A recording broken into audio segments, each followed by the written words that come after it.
All right, so the market looks fine at the moment. It's weakening a little bit, but not too terrible. And we've had such a good recent couple of days. This thing's useless. I don't know why I look at those. Futures. And dun, dun, dun, dun, the indexes and the hourly chart. Yeah, see, so well, the Dow had gotten dragged down by UNH. The S&P did not, though. So you see, I mean, it's a heck of a run, 57.80 to 59, 57.50 to 89. And the NASDAQ from 24, so 1,000 on the NASDAQ is like 5%. This is like 3.5%, something like that in a couple of days. Look at the poor Nikkei, though. They had the same news we did, and look what happened to them. They went all the way up and all the way back. So they weren't so enthusiastic about this deal. Europe, though, they seem happy enough. Germany, Germany's not happy. No happiness for Germany. The VIX is way down at 1885, 65. I can't see that number. Really? I say 65.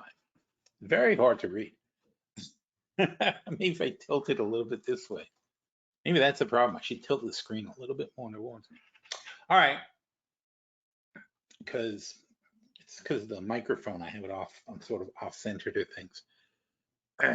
So where were we? Stuff. Oh yeah, what were we going to do? We were going to talk about earnings. No, we were going to talk about the portfolios today. So unless you have other topics, I think it's a good day to review our portfolio since we just did our portfolio review. What is this? This is the last thing we talked about last week. I don't use this computer except for the webinars. This is my backup computer.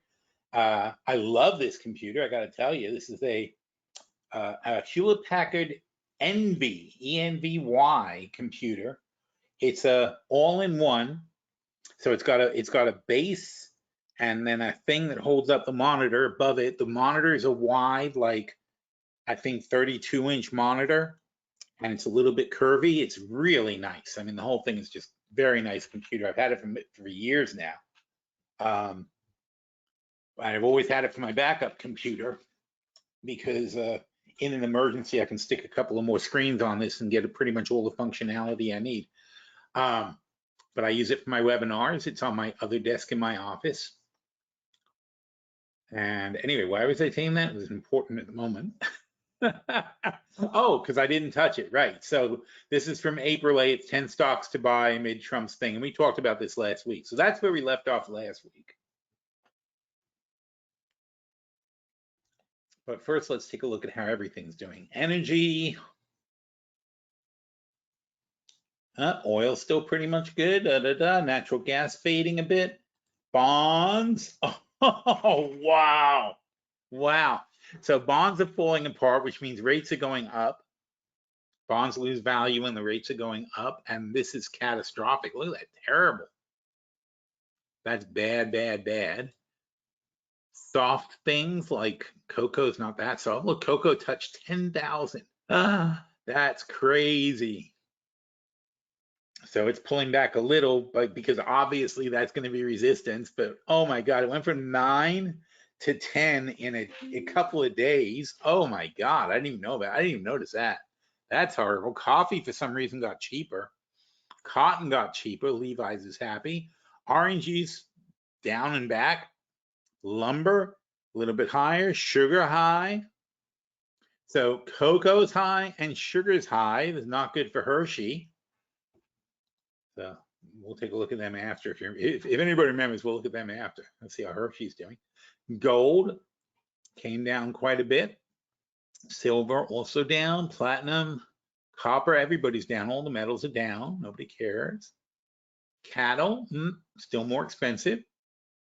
Really, really packing it on, this cattle. And grains. Wow, look at rice. What the hell? It's upsetting. Soybeans, so okay. Wheat, yeah, that's the only thing that the stuff we have isn't doing so good. Corn and wheat is what we sell. It's not doing so good. Everything else is doing better. Oats. Who has oats? Where do you buy oats? That's interesting. I never really thought about that. Oats is not a thing I really would know who has it and who doesn't have it. It's interesting. And currencies. Oh, dollar got bouncy. Oh, that's why the market stopped. Look at the dollar took a little bounce here. That's a big bounce. I mean, that's like not even 25. That's like 20, and now it's 70. So it's up about a half a point since the open. So lots of interesting stuff going on. Now, what we're going to look at, Hershey, HSY. Yeah, I figured. I mean, how are they going to, what's going to happen to Hershey? I mean, this is how it's easy to, it's pretty easy to make these bets because I didn't even have to look at the chart. I was like, oh, that's bad for Hershey. If you want to play around with specific stock on things like that, Hershey's going to be always affected, even in the short term, and even if it doesn't make sense, because of course Hershey has contracts locked in place and they do their hedging and so on and so forth, but it doesn't matter. If somebody sees the price of sugar and cocoa going up, they're going to say, oh, that's bad for Hershey. It's a pretty simple premise, right? So when people look at the futures and they see that happening, they're going to sell off Hershey and look at this drop, $10. That's $10 in 3 sessions. I mean, that's, it's not earnings. Earnings were good. In fact, I was surprised earnings were so good when I saw them. Not Gap. You're like, don't look at the Gap. That's terrible. But no, it's their non-Gap earnings were fine. They took some charges. But business is downturning, and you think it's kind of priced in, but not. Business is not going to be as profitable as last year, but they've already gotten sold off on it. So, based on those earnings, I was willing to cut them a break. We don't play Hershey because, it's not that interesting business. And also, cocoa is a problem. Cocoa and coffee are both big problem crops because global warming is just screwing them up completely. So you really can't count on your supply, and you don't want to be in a company where you can't count on your supply. Earnings, right? Which brings us back to portfolio reviews. So, home. So I think today we're going to talk about the concepts of what we're doing in these portfolios. I think there's a good lesson here. What else did we talk about recently? Did the wrap up. We got the China thing. Obviously, everybody knows about that already. We don't need to talk about that. We got, it's like, the deal is back on. Although I did mention this morning that, realistically, we still have we're left with more tariffs than there were before the sell-off in the market. So why would we go back to the highs so quickly when we still have to deal with the repercussions of tariffs that didn't exist before? Not only that, though, but this is not a no tariff situation. This is just a pause before the tariffs take effect. So they haven't officially been lifted. They've just been paused for a period of negotiation. And even the thing we have with England is not a done deal. And the China thing is only all we accomplished with China was the pause. There's no actual agreement of any kind. So people are kind of overreacting to the upside, or to some extent, it's a short squeeze because, people were basically pricing in the end of the world as of last week. And then Trump said, oh, we're going to have a miracle. And we did have a miracle, technically, that we arrived at some sort of an agreement with China so quickly to alleviate things. So the end of the world scenario is off, which forces a lot of people who had made very negative bets to switch their bets. And but that's what a short squeeze is. It's people have to reverse their positions where they were selling and now they're buying. I don't know that that's going to be enough, though. So we'll see. All right, anyway. So as I said in last month's thing, I said, thank God for hedges. Why is that not got a link? How is that possible? Ooh, that's so weird. Oh, because I'm not logged in. Oh, see, this thing is blocking it. This thing is an overlay, and it causes you not to be able to click on stuff. So, as usual,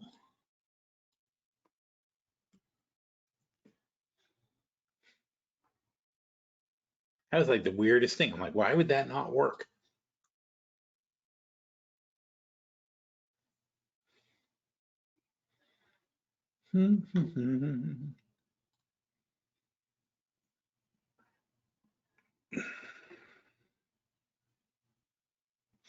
Okay, back to the portfolio review. Now I can see, now it works. So last month, now we just so happened on 4/15. Oh, it wasn't the dead bottom for the S&P, but it was we things were bad. On 4/15, things were bad still. And oh, in fact, you can see it right here. Here's the chart. So on 4/15, we had just gotten back to the strong bounce line, and it was only a couple of days after we tested the bottom. Tested the bottom April 7th, and I don't know what the 15th was. April 7th, April 8th would have been a probably Wednesday, Tuesday, and April 9th. So those were our really bad days. But April 9th, we had this big spike up, and then we started recovering a little bit and got back to the strong bounce line.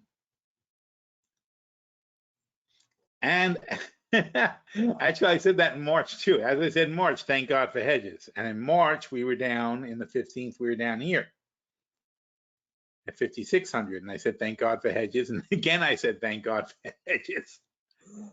Because look, the reason we have hedges, we always want to protect your portfolio, obviously. That's why you have hedges. But the main reason we have hedges is because it's very difficult to unwind your portfolio quickly. And if you are forced to do so, you may end up getting very, very bad prices for doing it. And in fact, I'll never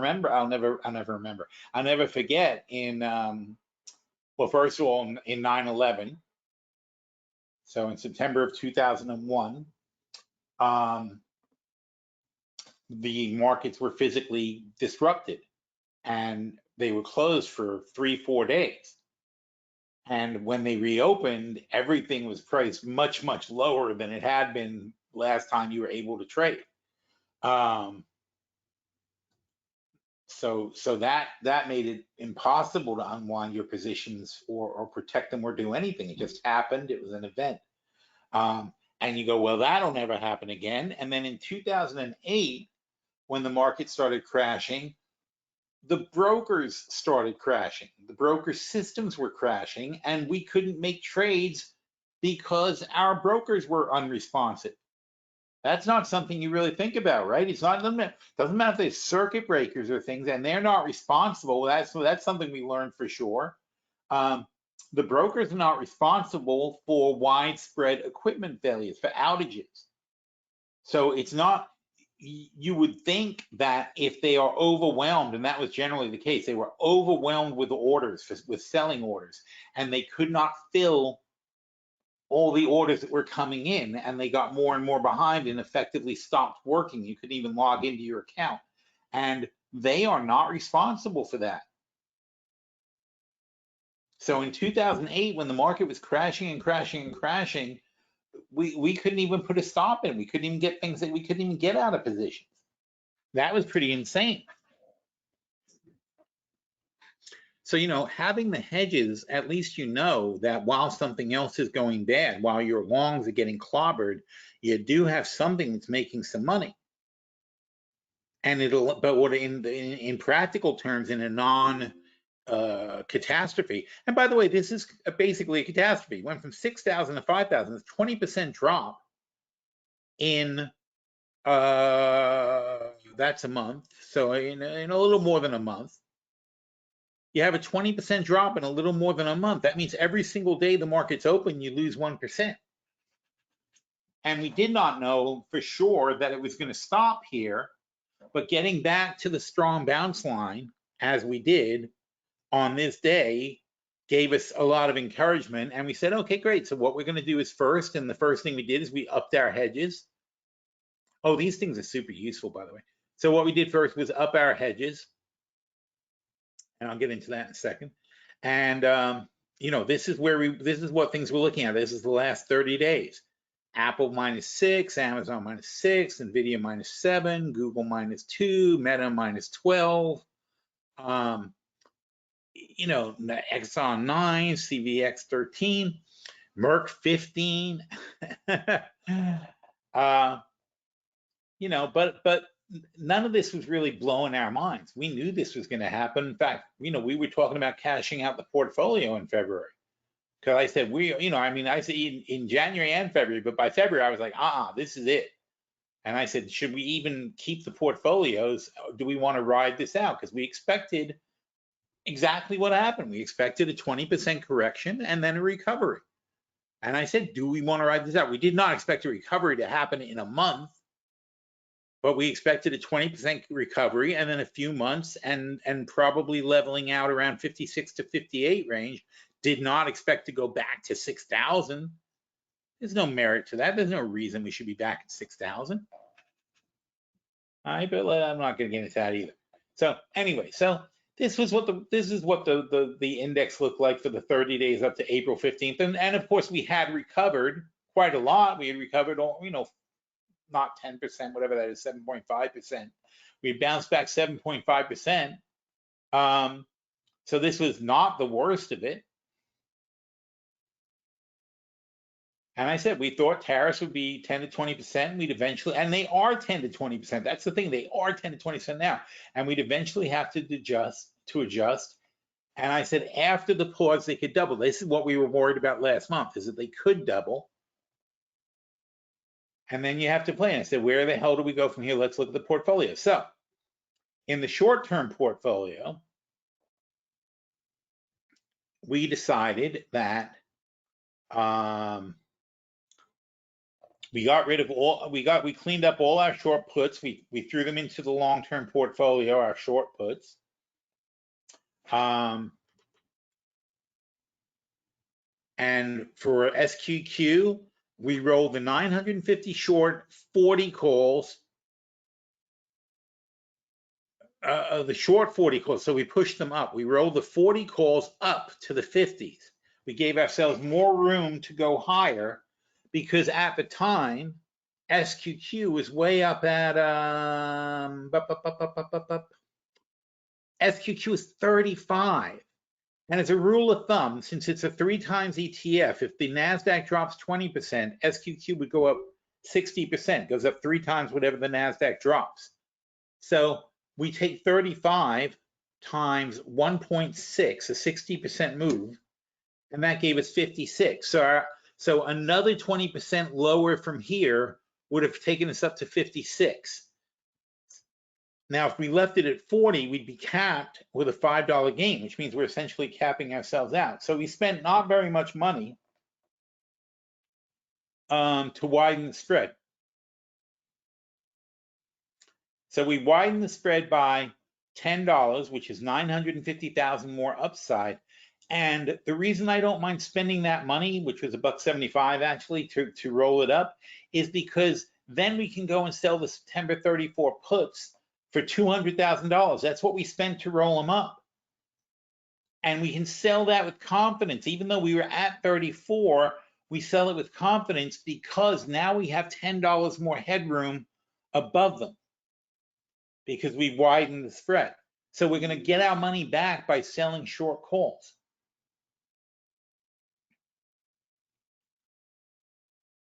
Oh, I'm sorry. Those are the puts. Silly me. That's not what I meant. Pay for the roll and offset the short. Oh, no, it was what I meant. Sorry, we sold the September 34 puts. Silly me. And then TZA, we broke up the short puts and calls, blah, blah, blah. So we made some moves to make money, and we ended up with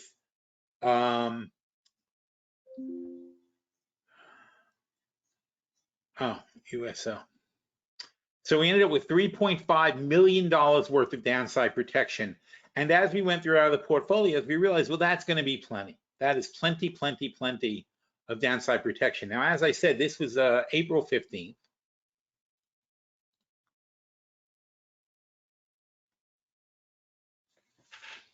All right, so that was where it stood. So because we had all that protection, we then felt pretty confident going through our portfolios and see, basically, roll, sell some short calls.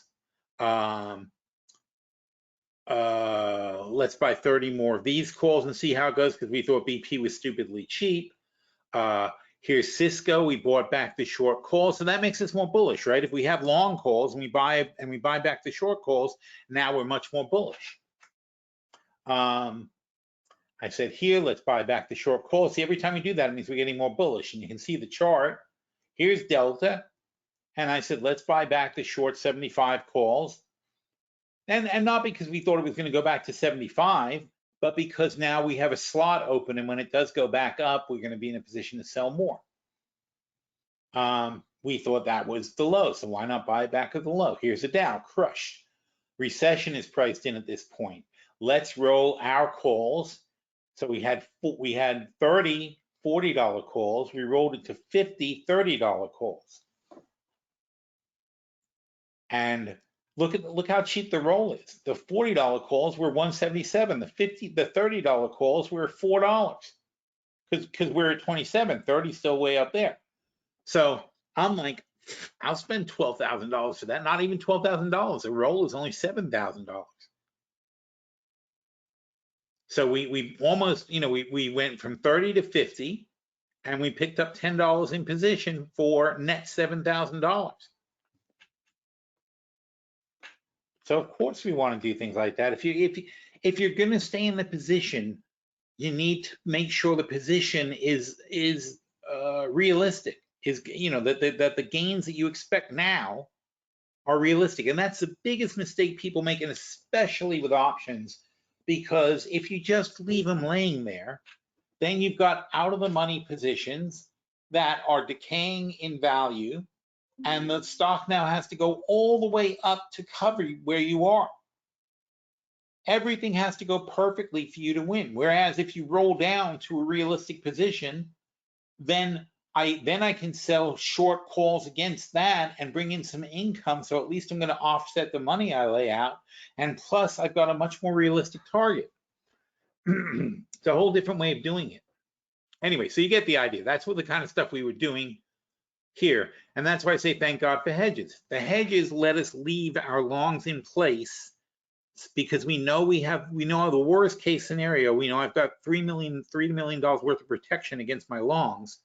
And we weren't, and obviously we were monitoring also. We weren't losing anything near that. We had no expectation that we would need $3 million worth of protection. We lost I'd say we probably lost $1 million out of our portfolios, and that's out of maybe $10 million worth of positions. We lost about 10% overall of our portfolios on a 20%. Well, it wasn't a 20% drop then, but when we had the 20% drop, we were like, oh, we're down about $1.5 million.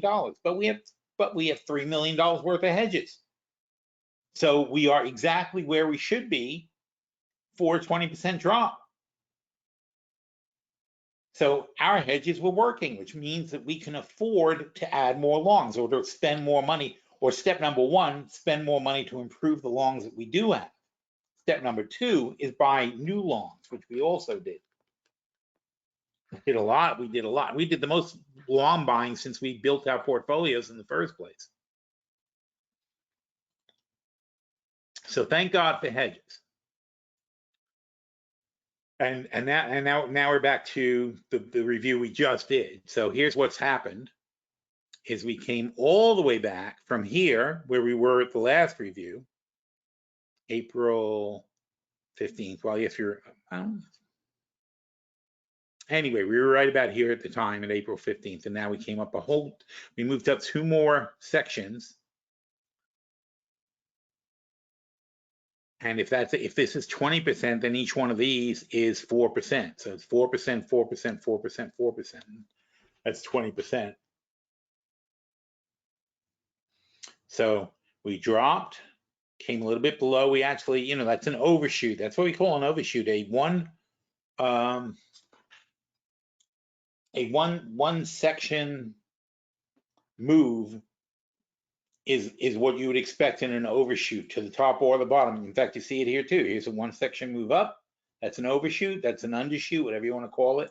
We overshot the line by one.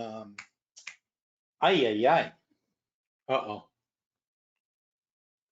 Hang on, I got to drink my green tea so my brain kicks back into gear.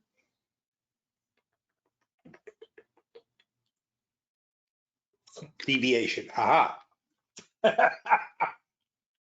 See, it works. I drink my matcha tea and all of a sudden my brain is like, standard deviation. I'm like, oh, yes. So this is one standard deviation up. And what's a deviation? These are your deviations. This is just they change based on what you're charting, but in other words, it's one of my segments is going to be called one standard deviation. So one deviation down, one deviation up. That's normal. Doesn't mean you've broken your range. So, but look how slowly we went up. Went up like this. It took September, October, November, December, 3-4 months of time to gain, and yet to gain two sections, right? One set, yeah. Well, I'm sorry, 1, 2, yeah, 2 sections, and now we gain 1, 2, 3, 4 in just over a month. So, and the volume, let's think about what's happening here. The volume here is not that much greater than the volume of these 4 months of the average volume. So basically on 1/4 or 1/3 of the volume, we have gained as much as we gained in these 4 months. That's a very, very, very shaky foundation to rebuild our rally. And the selling, notice these great big selling spikes here. Look at all the selling that went on here, like huge double, triple days, huge amounts of selling. Okay, that's a lot of people getting out, and now not that many people are really getting back in. Doesn't seem like it should be justifying this kind of rally. That's what it squeezes. There are a lot of people out to reverse their positions because of the change from Trump, and they're not looking at the big picture. Then the big picture is we still have tariffs, we still have trades, we still have a crazy government. You can't count on all this stuff to stick. But anyway, so I'm just saying be realistic. Meanwhile, our actions were based on what we felt the market would react to, and the market reacted very positively. And look at what happened now. So remember how depressing the last one was. And instead, other than UNH, minus 42%, how sick is that in a month? And it lost another bunch today. So it's basically down 50% now. So basically, everything is coming up roses in the last 30 days, right? All those things reversed. And 17%, nobody was down 17% a beater, 25% a beater, 13% a beater, 15% a beater. Nobody was down that much. Look at Planterra, 33%, Oracle 18%, PanWest, is that 34%? Holy cow. CrowdStrike, Broadcom, who we love, Qualcomm did okay, AMD, very blasty, Texas Instruments, crazy, ADI, crazy, 24%. So these are great charts to look at when you want to see what performance is. In fact, if you look at, and in fact, in any given day too, I always recommend this on FinViz. I don't know what happens if you're not a paid subscriber, but on FinViz, right there is a heat map. That's what I use. And you can do this and find out, like in this sector, this is what everything looks like. Very nice. So today, not much going on, but what you do want to look at is like who's weak, where's weakness? Well, healthcare very weak, and UNH. Oh, UNH is not down today. So anything in the healthcare, this whole healthcare section is not very good. Utilities surprisingly not good. Basic materials, not good. Railroads, farms, waste, building, all this crap. So the only, honestly, it's not much of a rally, is it? So today is not a very good day, frankly. Most things are down. By the vast majority, most things are down. But if we look at the week,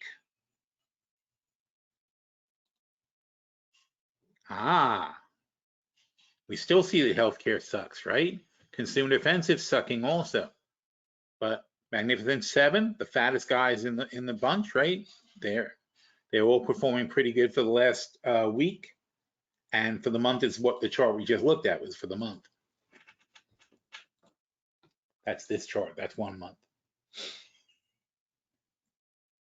So those are very useful charts to see what's going on in sectors and figure things out. Here's the Magnificent Seven. Mostly coming back. And don't forget they were overpriced. This was too much. It's like 30 times earnings or more for these stocks. So, I don't expect them to go back to 55, 60. They should be here. This is about right for them.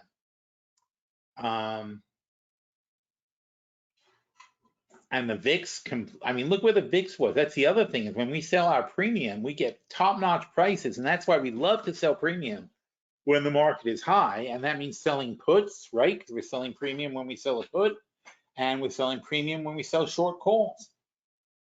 So we love to sell premium when the VIX is at 40 because it doesn't sustain it. It generally is going to come back to like the 20s.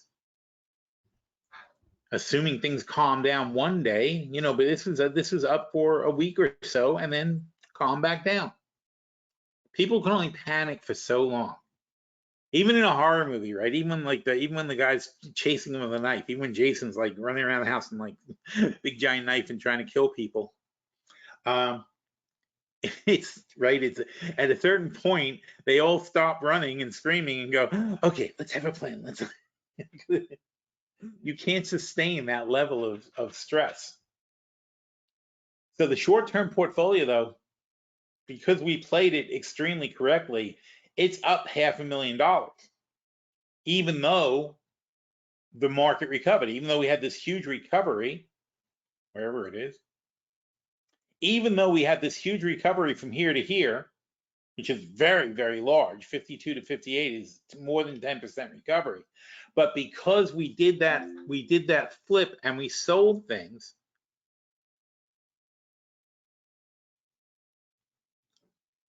because we made those sales and took those steps, we actually did very, very well. And that doesn't matter. So what do we do in the SQQs? We bought back the September short calls. And we didn't touch TZA. We haven't made too many changes here. The $700 a month portfolio went up from 77.3% to, is that what it is? 90 something? Oh, to 110%. So that's a massive move. And these are all very small positions that don't even have any margin or anything. We're still getting killed on Trox, which I think is still very, very cheap. If they had longer calls, I'd invest a lot of money in this. But they don't have long calls. They only go out to December. So for us to put more money into this, we have to wait for the July or whatever the hell come out calls. When the new calls come out, we'll be very happy to put more money into this thing.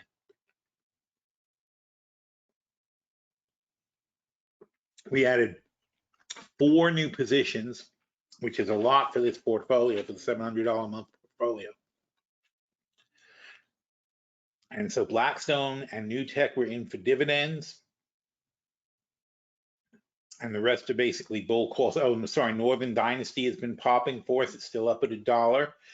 And we sold those $1.50 calls when it was high. So we sold them 50 cents as a, well, we could lose, but we collected 90 cents. So we spent 69, we collected 90. That means we have a 21-cent credit, right? We could get reassigned at $1 because we sold the $1 puts, but that would mean with the 21-cent credit, we'd be in for 79. So our worst case scenario is we're back in 1,000 for 79. And we don't, so we spent zero. We had a 21-cent credit on this spread. We spent nothing.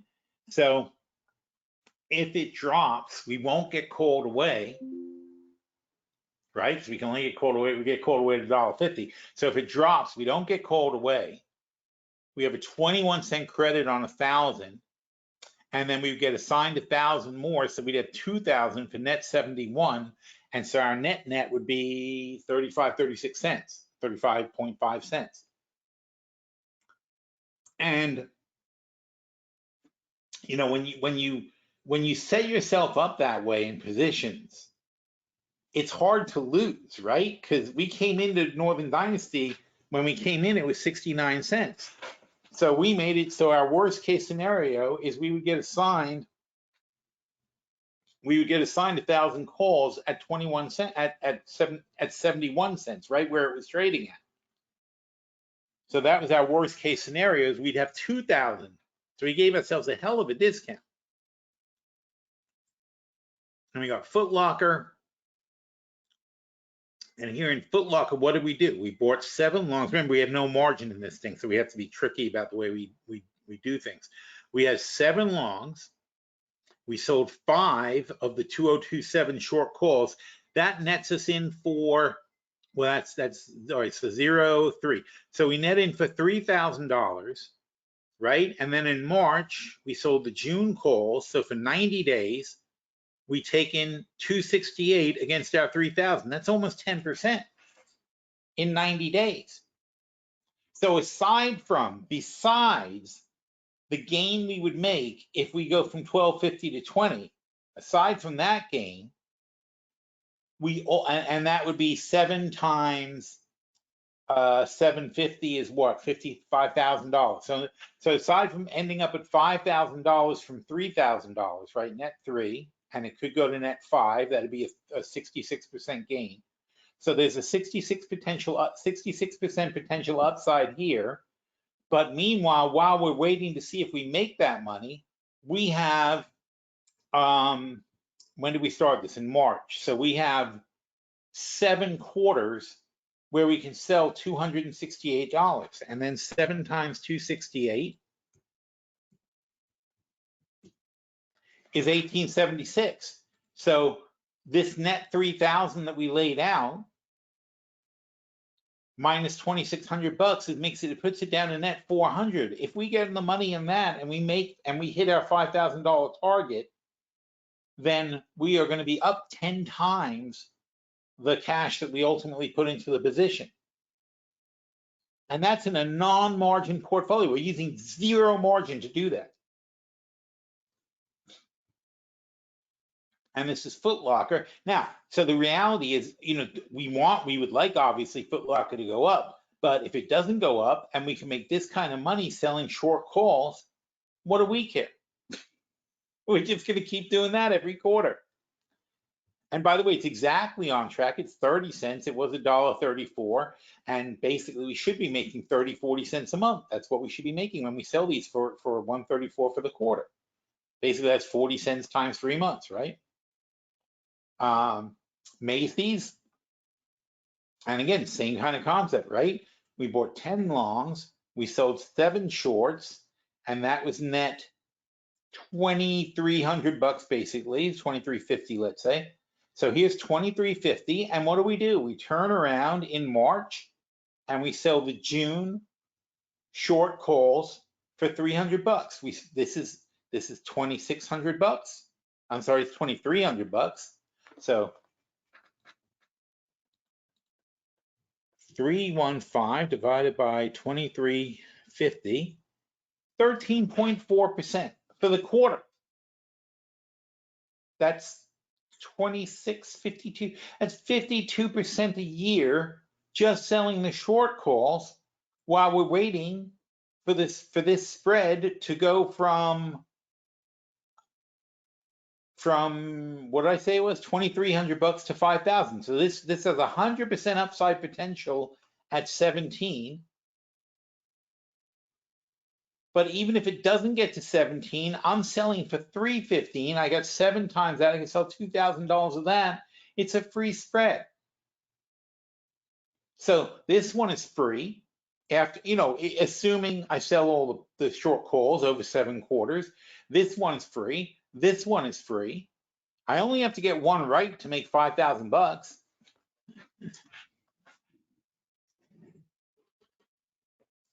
Then we have SoFi, and the SoFi was super aggressive because we only bought 10 long calls. So we bought 10 long calls. We sold 5 short calls, and that's net 3,000 bucks, let's say. But look at the size of this sale. That's not even a full cover. We could have sold more, but we got $550 for the short 17s. But these are the I see what I did. No, we didn't sell short calls on SoFi. I'm glad we didn't, but we should have now. I missed that. Did I miss it? Wait. I did. And I said, oh, I didn't realize. I realized we did a review last week. If we did a review last week, did we sell the short calls? I'm gonna be mad if we didn't. Come on, Phil. SoFi. What? Ay. Oh, it's $700 a month portfolio. Blah, blah, blah, blah, blah, blah, blah. Here we go. BXMT, Levi's, SQQ, BFC, NAK, Foot Locker, Macy's, SoFi. Ow! See? We should have sold the calls. When we hit this line right here, we should have sold some short calls because we could have picked up extra money. We have coverage. Not happy. Wait a minute, where's SoFi right now? Not a huge deal, but I given the weighting of that position, there would be 14. We're at 14 now, so we should do that. So in other words, what I'm saying is since our trade on SoFi, we have 10 longs, we have 5 short calls, and we have 2 short calls. So that's 7. That means there's no reason not to sell 3 shorter term short calls. Because at 14, we've got plenty of well, it doesn't even matter. We have plenty of upside, but we have the $10 calls. We're way below. So what we could do and what we should do is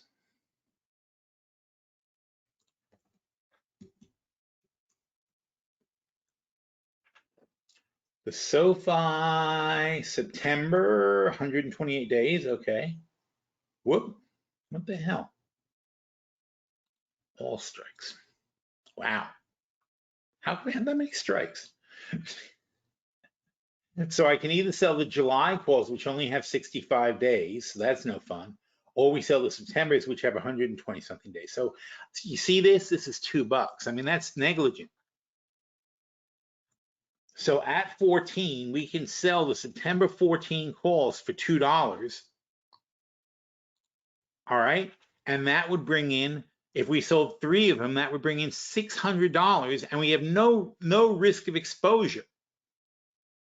So our spread, which is 4170 minus 1375 minus 550. So on a $2,200 spread, we could bring in $600.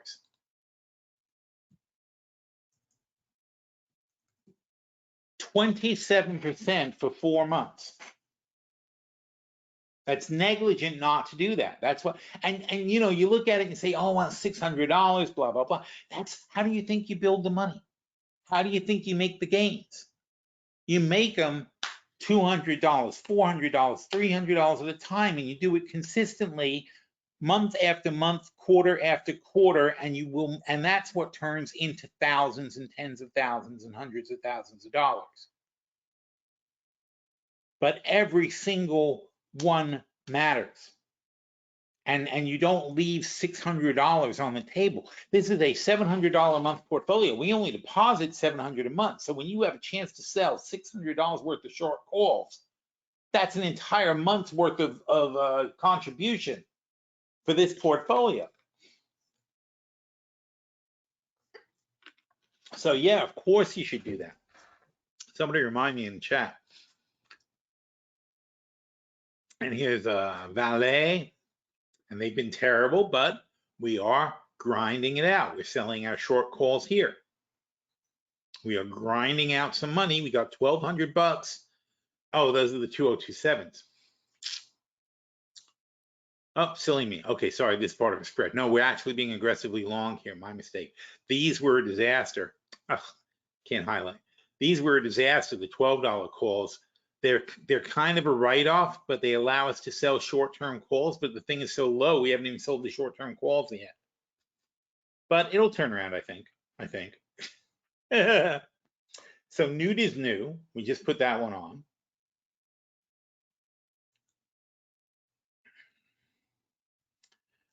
Here's the Money Talk portfolio. We don't touch that at all.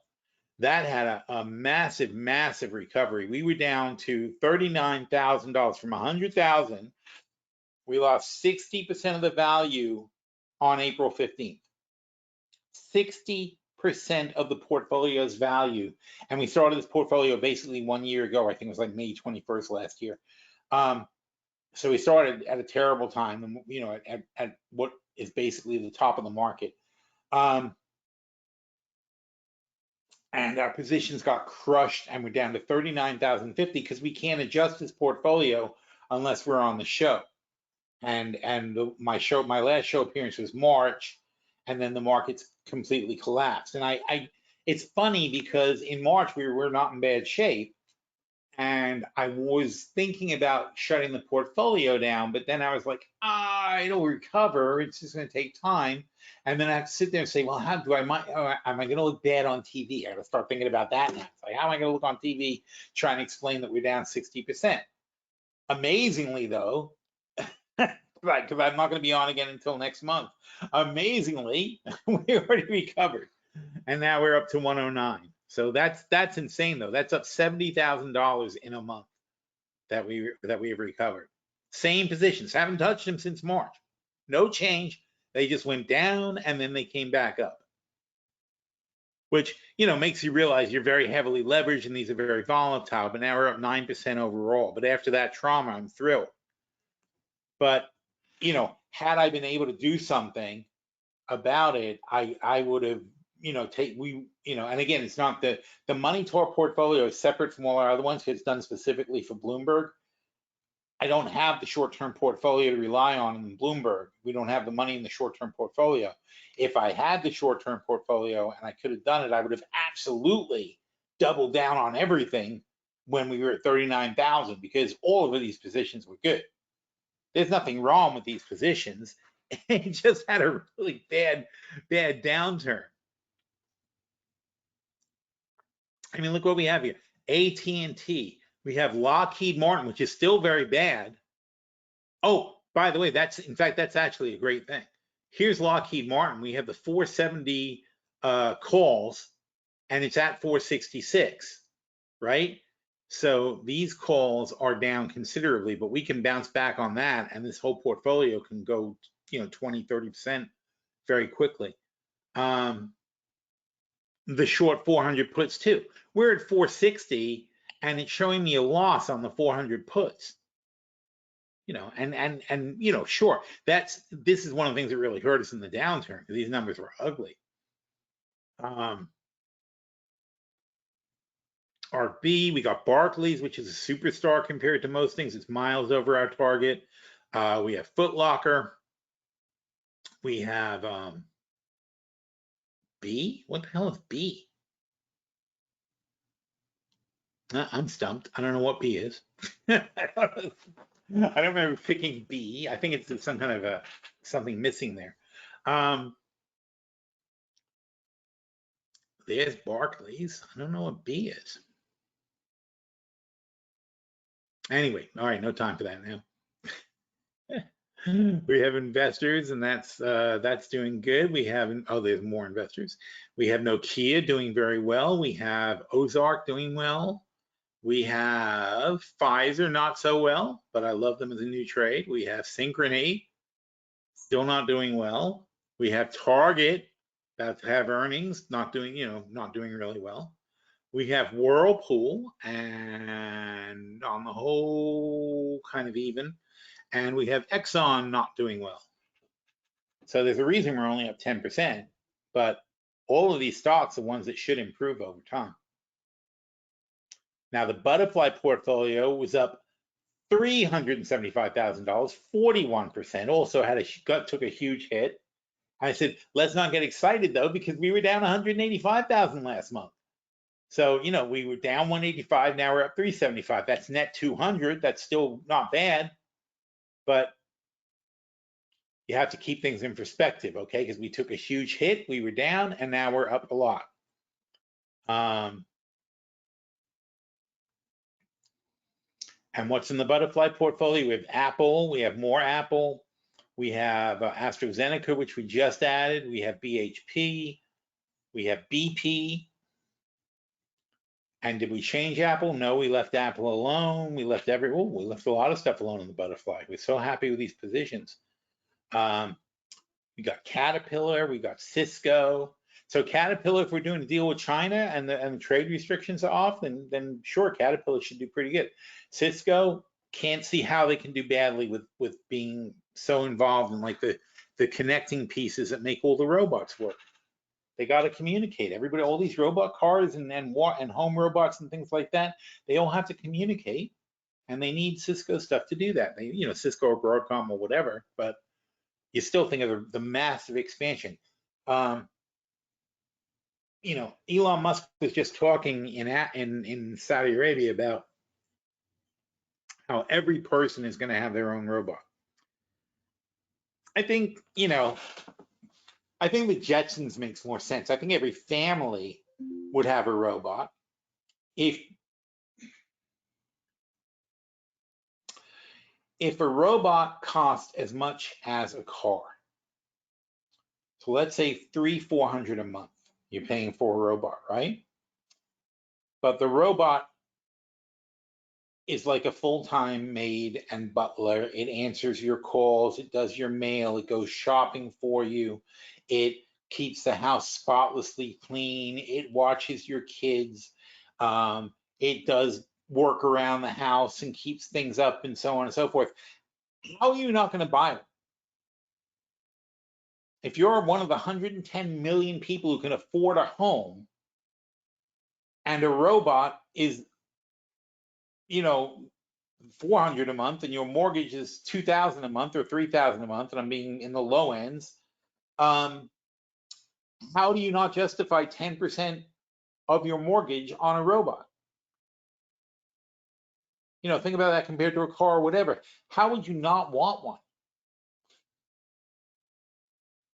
And I'm talking about a robot that can do this stuff, not what we see now, but 10 years from now, 20 years from now for sure, but at least 10, at least let's say between 10 and 20 years.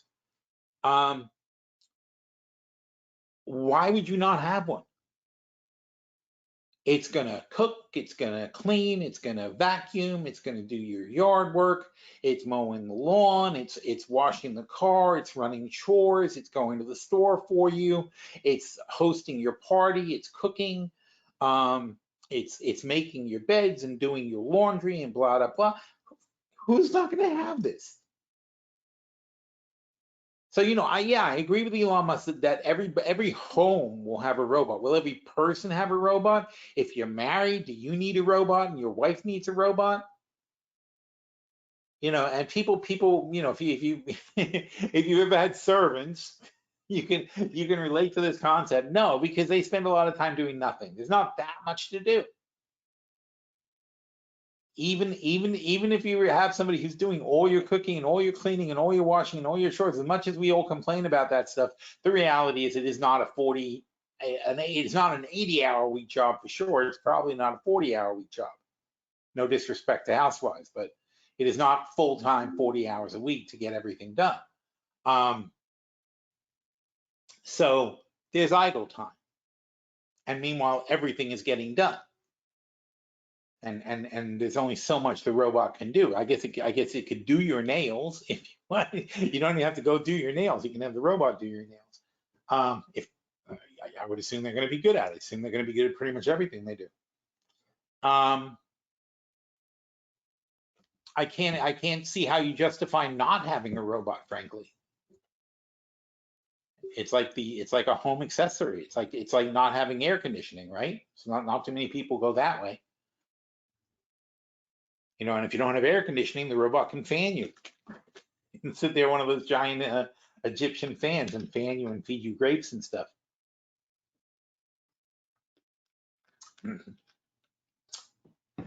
So, oh, and there'll be a monthly fee, of course. Right? There'll be certainly a monthly fee. But anyway, so all these robots have to be connected to routers and Wi-Fi, and when they go to the store for you, they've got to have connections to not lose their connections when they're traveling and so on and so forth. So anyway, so I think Elon's prediction that there'll be a robot for every person is ridiculous. He's just trying to say how great his company's going to be because they have robots. Who says that they're going to be Elon? You know, who says there'll be Tesla robots? Oh, maybe I'll show you this.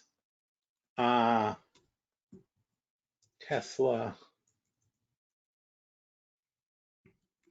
robot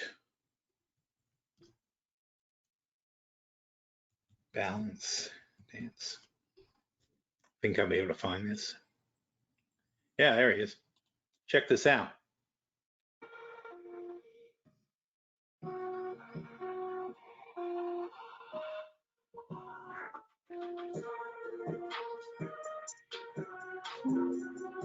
Now there's nothing, you know, Tesla didn't invent this or anything, but they just put up a video of what their robot's doing.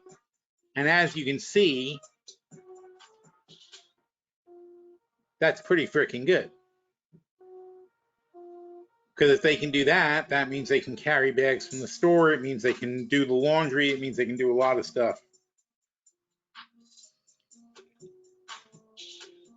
So this is where we've advanced to very, very quickly. And it looks like that, see this yellow thing behind him, it looks like it's more of like a catastrophe thing than anything that matters. You know, he doesn't have, see, he's not connected at all here. But that's it. Once you have the balancing figured out, then a lot of these tasks are going to be very easy to program in.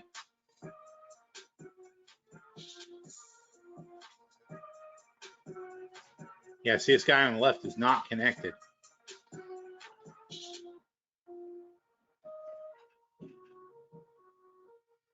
And you know, they got the robot dogs that can do backflips and stuff. In fact, they have other kinds of robots that do backflips. But you know, what Tesla's pushing the bounds on is they want a very humanoid robot that can do everything they need it to do. And this just demonstrates the capability.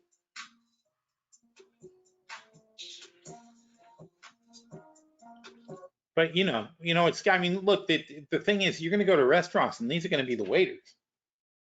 And you're going to go to get your tires changed and this is going to be your mechanic and blah, blah, blah. I don't know what the frick people are going to be for, frankly, in the future. I'm not quite sure what the purpose of us is. Because, you know, even if this thing is $50,000, that's what you pay a person per year.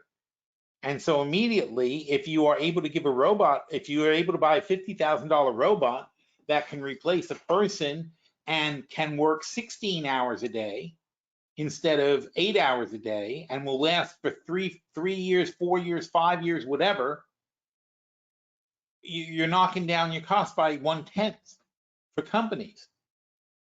So that's really great from a productivity and standpoint and whatever. But meanwhile, like what do you need the humans for? What role are they going to fill? So that'll be interesting. Anyway, so Cisco, so CVS, and they don't need healthcare plans, and they don't need retirement plans, and they don't, you know, they don't, and you can upgrade them instead of giving them promotion. You just upgrade the software. It's crazy. We are very, very lucky that we made it to this point in our lives without having to deal with this shit. All right, so where are CVS? All right, so drugs, everybody loves drugs. Feel good about that one. Delta, huge comeback. Look at that. Oh, frick. Look at that gain on Delta. And last month, we bought back the short calls because it was so low. Let's see if we can find Delta.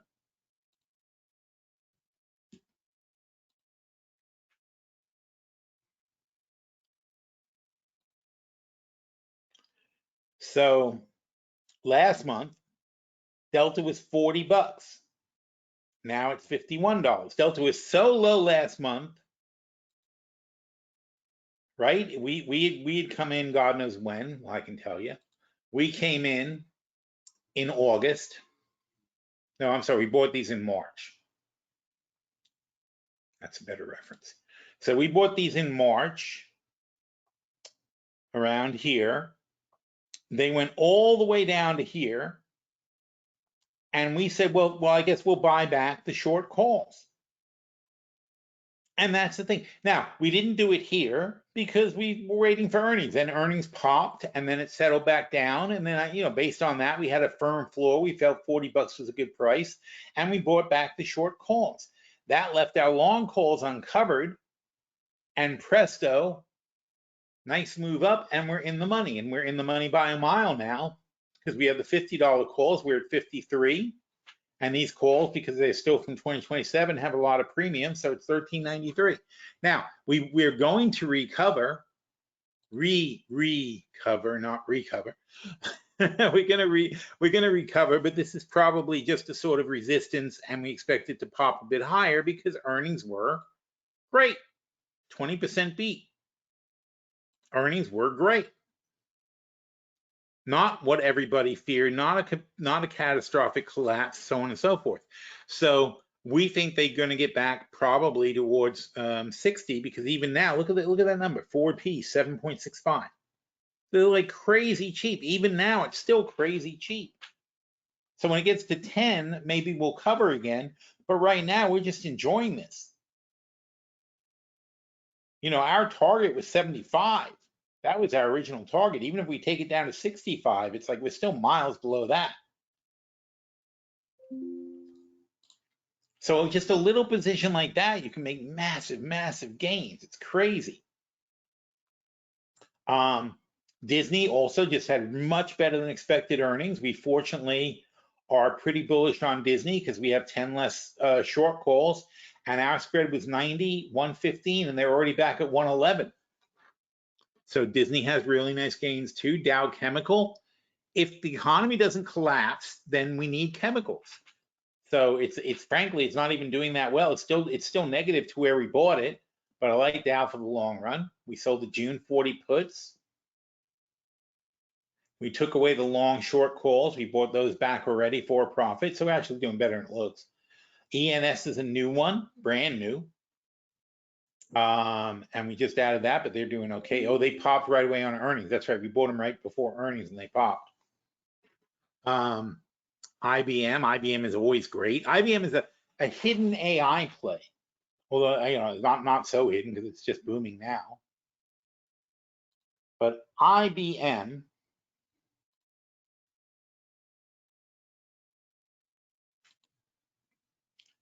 people don't think of them as an AI play because it's such an old boring company that you don't think about IBM, but IBM were the forefront of AI. However many years ago it was, when was that? Watson, Jeopardy. IBM's Watson Jeopardy 2011. 14 years ago, IBM showed the first serious AI. That was the first major AI, was Watson on Jeopardy. That's it. I mean, that's him in the middle. That's Watson. And he worked just like AIs do now, pretty much. It's almost the same. It's basically the same concept. He would go, he had all the knowledge loaded, all the world's knowledge loaded, but he also had to understand the question that was being asked. Because, you know, Jeopardy asks tricky kind of questions, right? Like weird ways of asking it that you have to think about the category and you have to think about the words he said, that Alex said. He's dead now, but you have to think about the words that Alex says and so on and so forth. He blew away the best players in the world. So, you know, so he just blew these guys out of the water. And that was back 14 years ago. All right, so now, I mean, now all you got to do, in fact, it's fun. If you want to do something fun, if you have OpenAI, ChatGPT, if you have ChatGPT, use the advanced mode and put it in voice mode on your phone and play Jeopardy with it. And you know, just tell it, I want to play Jeopardy with you. You want to, you know, you listen for these things, and when you know the answer, say the answer. It knows everything. It understands everything. It knows everything. But IBM did this 14 years ago, and people forget that they're still working on it. That IBM spent billions and billions and billions of dollars over these years, making better and better systems. They make commercial systems, so their clients are business to business, and they're not selling to the general public, so they kind of get lost in the shuffle. But when implementation needs to be done, believe me, IBM is in the forefront of AI along with these other guys, and they're not getting the recognition. They're only at $239 billion, and they've got probably a better chance of coming up with robots that are practical than most people. So we love IBM.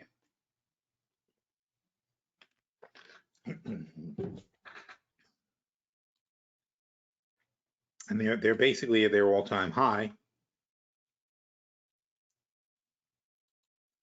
And you see this PE, 44.30 last year, 22.15 this year. So they're obviously profits are expanding rapidly.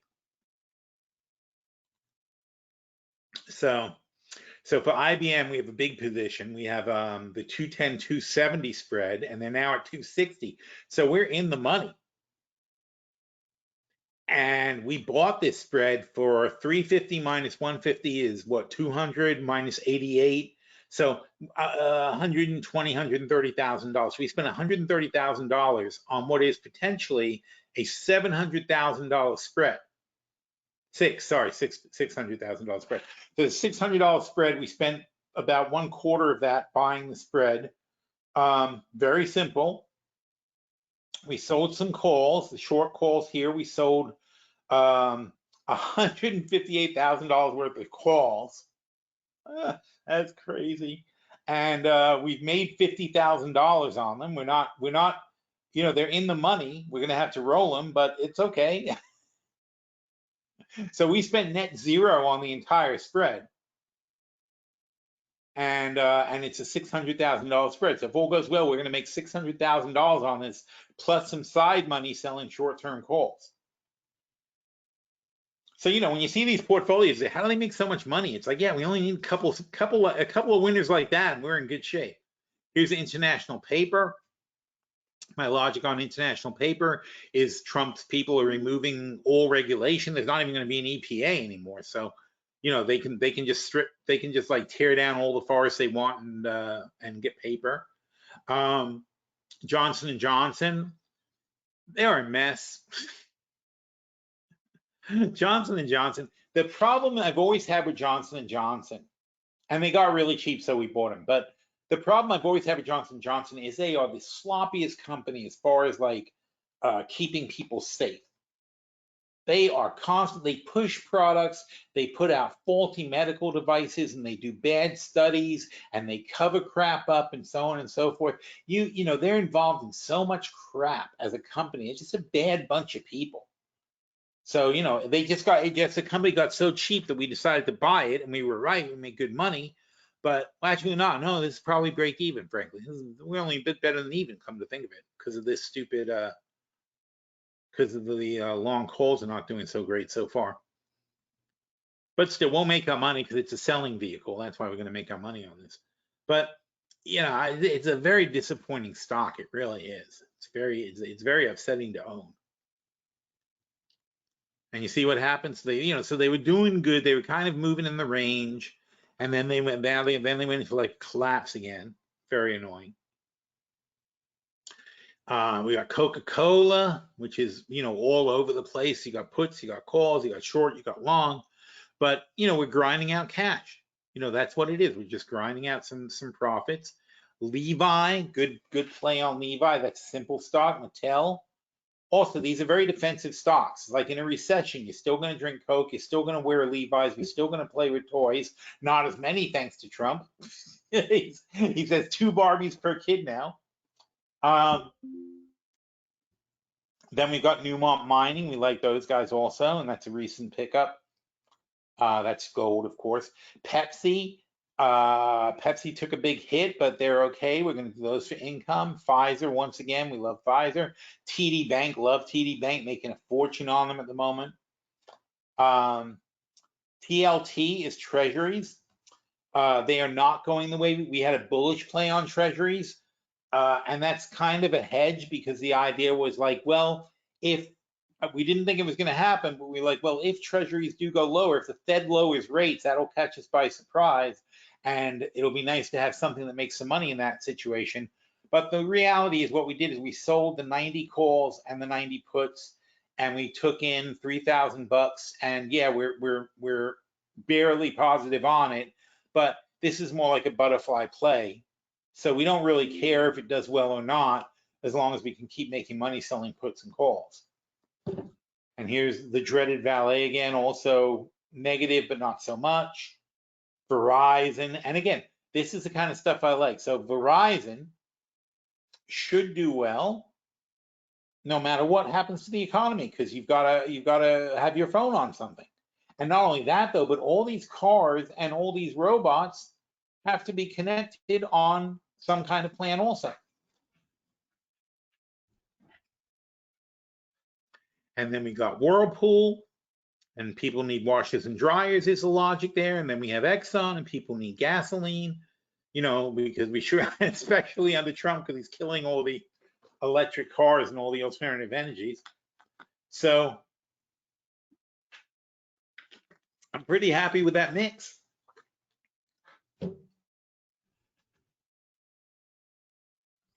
That's a good portfolio on the whole.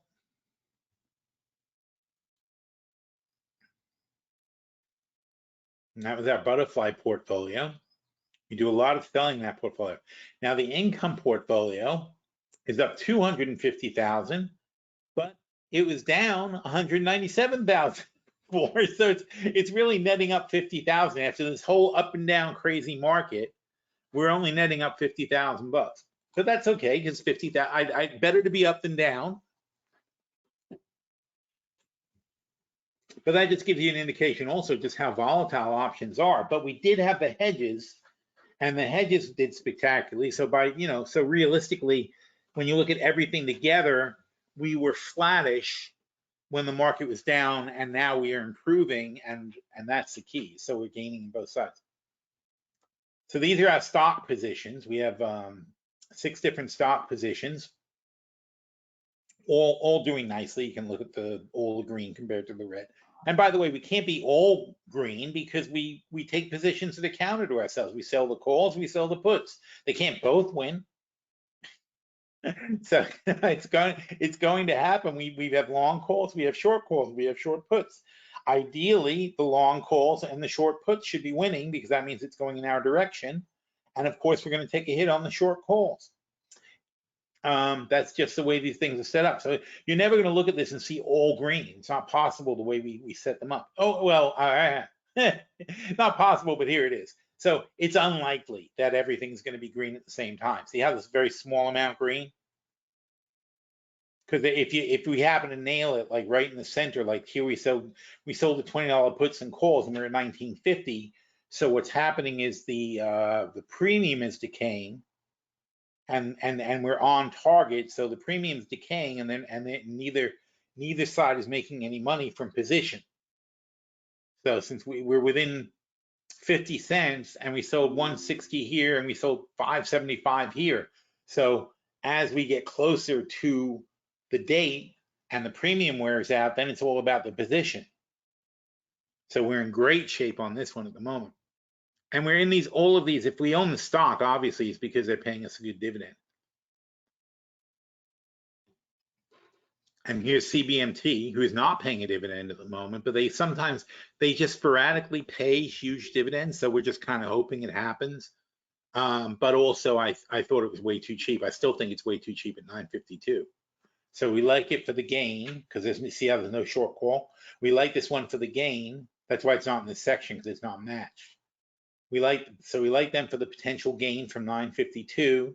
We sold the 1250 puts for 388. So that's like, 850-ish if it's assigned to us. So we don't mind owning them for 850, because all that would happen is we'd have 6,000 shares instead of 4,000 shares, and hopefully they pay one of those big fat dividends.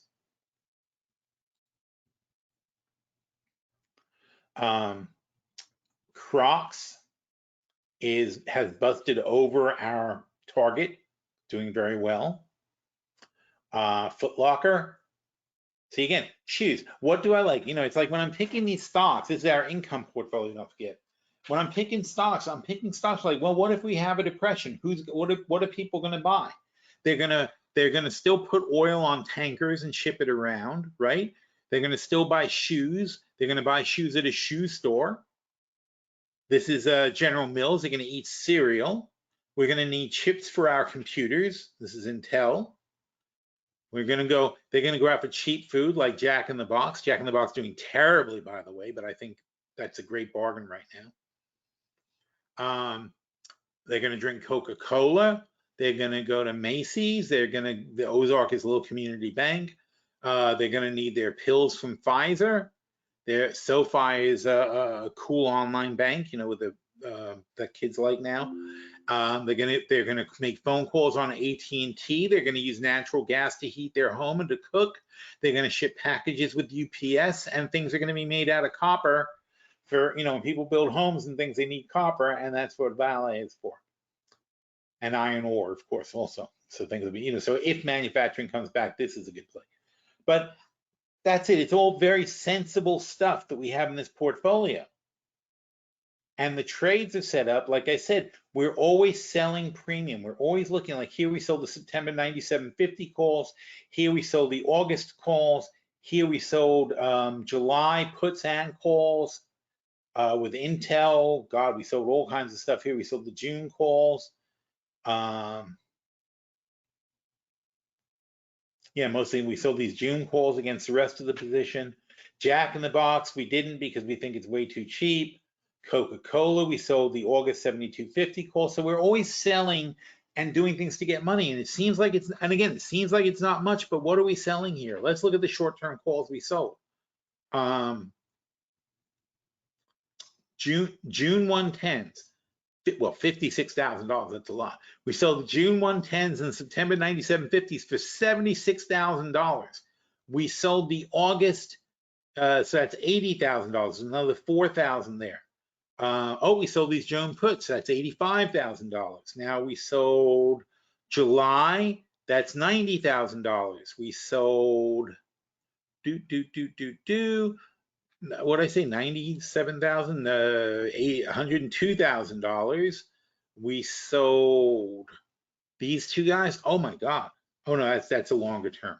We sold that makes $110,000. We sold these for 100. Oh no, that's too long term. Up. $112,000, let's call it. We sold the June 45s at $115,000. We sold these guys, $119,000 up, and August is $123,000, and not those. And we sold these, I'm sorry, it was $123,000, $150,000. Sold these June calls, and $160,000. None of those are short term. None of these are short term. So we made $160,000 of short term sales in a $700,000 portfolio. So that's 20% in less, I don't think anything was longer than September.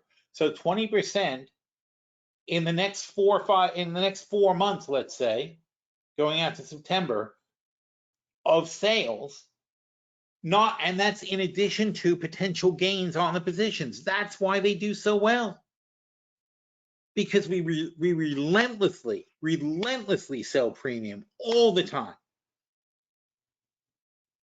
That's the key to the whole thing. That's why these portfolios do so well, because we sell premium and we sell more premium and we sell more premium. That's the strategy. And we buy, and the other part of the strategy is we buy nice, simple, reliable stocks. There's no fads here. There's nobody here. It's like, oh, I never heard of them, or it's like, or in a recession, what's going to happen? Of course, obviously, if there's a recession, which was kind of off the table now, but if there's a reset, as long as the tariffs don't go back on, but if there's a recession, things slow down. But the companies survive, and we still get to sell our puts and calls. That's the thing. We're still going to make that income, that 20% every 4 months income. We're still going to sell puts and calls, and we're not going to collect 100% of it. Probably a third of it will fail. Maybe half of it will fail. But even if half of it fails, and we only make 10% every 4 months, that's still 30% a year on top of our positions. That's the strategy. Buy good, solid blue chip stocks when they're on sale. Don't even buy a blue chip just for the hell of it. We wait until the blue chip's on sale. We have a watch list. It tells us when it's on sale. We pick a target, we have a price, and when it goes low, we'll sell a put, and the put's even lower than the current price. And then we'll build a position around it if it starts to firm up and recovers. And then we take that position and we say, okay, we're gonna sell some short puts and calls, and we're not selling. We're well covered. We're selling 20 against our 50 longs. We're selling 15 against our 50 longs. We're selling. And by the way, when I say 50 longs, it's like, yeah, we have 50 long $10 calls. We sold 17 50 calls and $25 calls. That means we have at least a 750 spread. And so we sold some August 10s. Now this one happened to bite us in the ass because it went up higher than we thought. But we sold the $10 calls and we collected $4,000. This one went against us. It's actually now a $1,000 loss. But you know what we're going to do? We're going to roll this to the next month. And the only reason we have to roll this is because these guys went much more in the money. These $10 calls are now $3 in the money. That's $15,000 of gains, compared to $1,650 of loss on the short calls. Why? We're not greedy. We keep it in proportion. We sell a realistic amount. We pick realistic strikes. And the only reason we sold these 10s was because we thought it was going to go lower. This was a disaster last month. So we wanted to just protect ourselves, and we did. It cost us money because it went up, because something good happened. So we lost money, but that's okay because we were prepared for either way. Here's GIS. We sold the 5750 puts and calls, and it dropped $4 below them. But we're still up $1,000. So we sold 5,000. We're up 1,000. We have until July. And meanwhile, the net of the spread is not much. In fact, the net of the spread is 17,250 minus 15, right? 450. So basically, it's a $2,000 spread, and we made $1,000. We're up $1,000 since last month.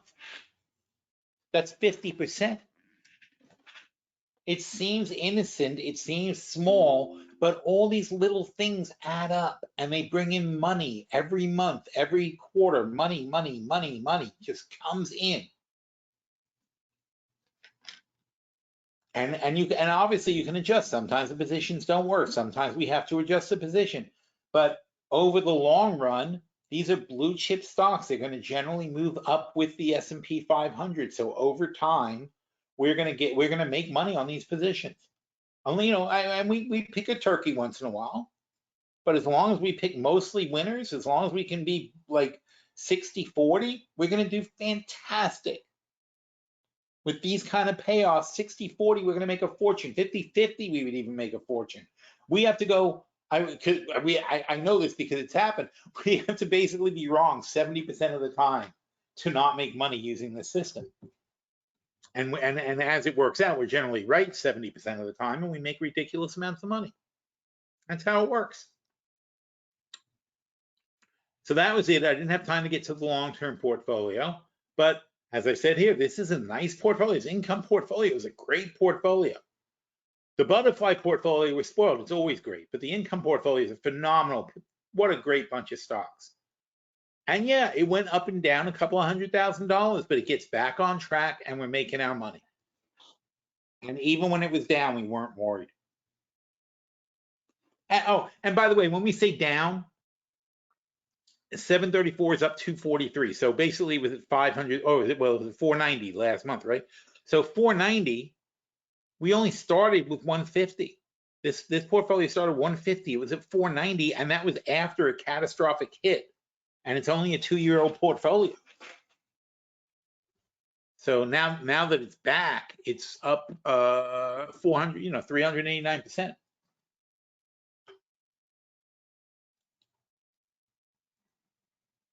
And we do this every day. And that's, in fact, like we put out top trade alerts, we put out different special things to look at. I forgot, last week we just did 10 new trades. This is in the site for the members, of course, not public. But we've got here's the top trade alert on Newt, which is already doing well. Here's our millionaire portfolio. We added four positions to the millionaire portfolio. Every day we pick stocks, but I'm just saying this is like the obvious stuff that we have.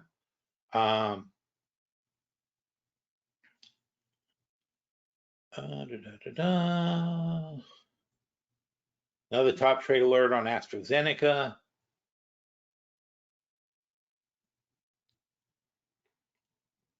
Oh, Beige Book and Hidden Gems. So So we had some trade ideas over there too.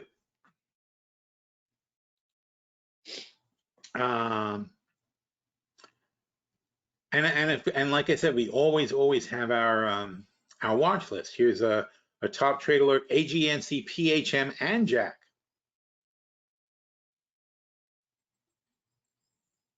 Here's our girl Anya, who wrote a great song. I'm not going to bother with it now, but I mean, she wrote her first song. It was really good.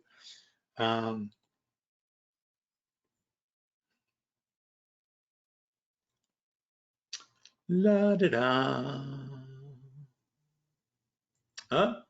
Yep. See stuff like this: tariff talk and buying opportunities. Oh, that was a webinar. So there you go. Oh, 10 stocks to buy amid the environment. So here we are on April 8th. See if I can.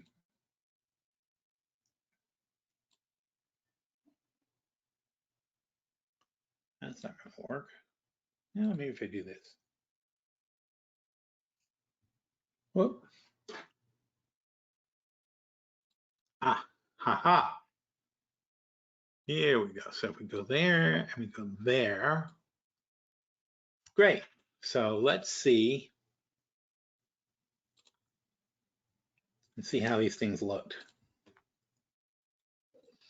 So T-Mobile. So these were our best trade ideas on the 8th of April. So in the midst of the crash, let's do hourly,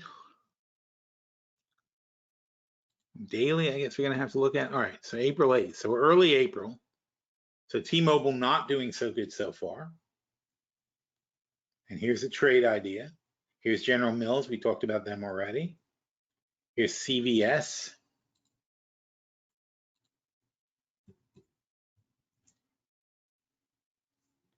Oh, bad example. Okay, so they went the wrong way so far.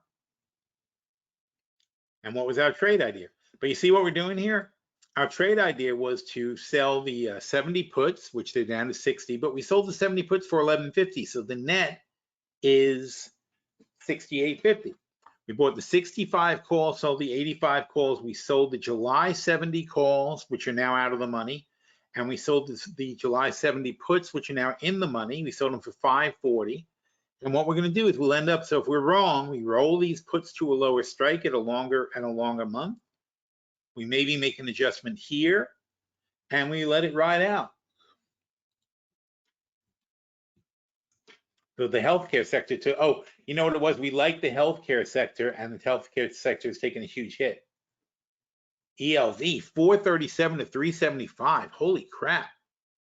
So everybody in the healthcare sector is getting murdered, and we picked healthcare sector stocks, unfortunately. And here, what do? We sold the $400 calls for $100. That's net 300. So not worried about that. We bought the, oh, I'm sorry, no. I'm sorry, we sold the 350 puts. We were actually more conservative. So the 350 puts for 30. So that puts us down at net 320. So we're not worried about that here. We have the 400-500 spread, and we're below the spread. But it's 2027. It's very early on. Here's Union Pacific. So they blasted up from where we were. Seeing it's the same kind of stuff. And look at our target range, 220 for the puts, 240 for the calls. We're right in between. Here's Acuity, AYI. Just healthcare got murdered. Oh, wow, what a pop. So we came in at, I don't have a price. Oh, we do have a price. We came in at 230. We came in at 232. It's 272 already.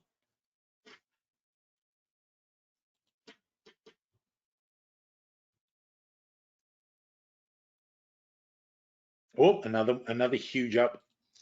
So 113, and it's 134 now. And what was that trade? And you see what I'm saying here? This is a net 37.50 credit and $153,000 of upside potential on the spread. That's insane. And what was our target? Our target was 150, and we're already at 135, 134. Newmont, we already know, is doing well.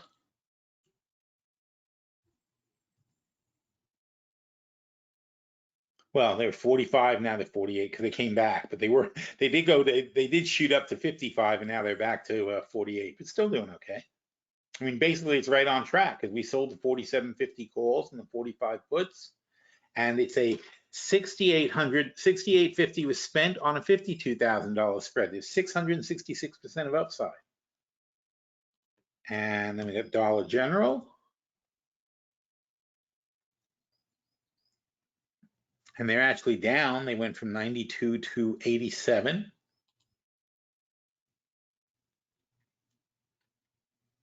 So they're a little bit below the line at the moment.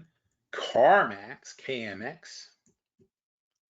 See, now there's no tariffs, so a lot of the premise is off on a lot of these, but they went from 76 to 69. No, so far these 10 are not doing that great, but the point is that there's so many different trades that we can make from these. $1,700 credit, and it's a $51,000 upside, 3,000% upside potential on this one.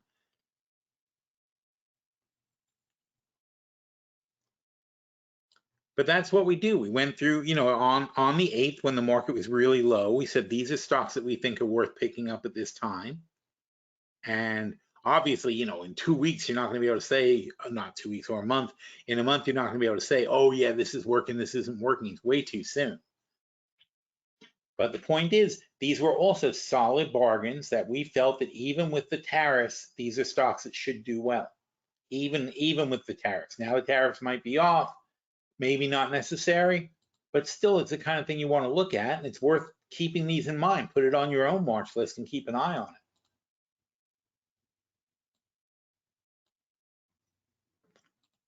So, you know, you'll find those things peppered throughout the things that we do for the members. And obviously in the chat room, we're talking about that kind of stuff all the time and picking out stocks. But to make our portfolio, that's a whole different thing. So those were like trade ideas. Some of them go to the portfolio and some don't. So, but when something's in a portfolio, that means we're pretty damn sure about it. If it's either top trade alert or in the portfolio, that means we are very, very confident in the trade. And that's where you get those 70% numbers. But we're always coming up with ideas. So there's always ways to look at things and mark things and then see if they go on further sale after that. And that is the best way to do it, is if you're patient. Because the best way to really find stuff for your portfolio is to take recommendations, put them on a watch list, and if they get cheaper, that's when you want to make a move. Because some things are always going to get cheaper. See if we have any questions.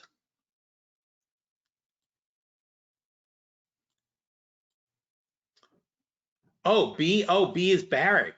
Oh, thank you for telling me that. I appreciate it. Okay, so it turns out that the B was for Barrick Gold. It's a company we love, actually. Very interesting. I didn't know they changed their symbol. Oh, I see. They're Barrick Mining now because they don't want to be known as Barrick Gold because they want to say, hey, we do other stuff too.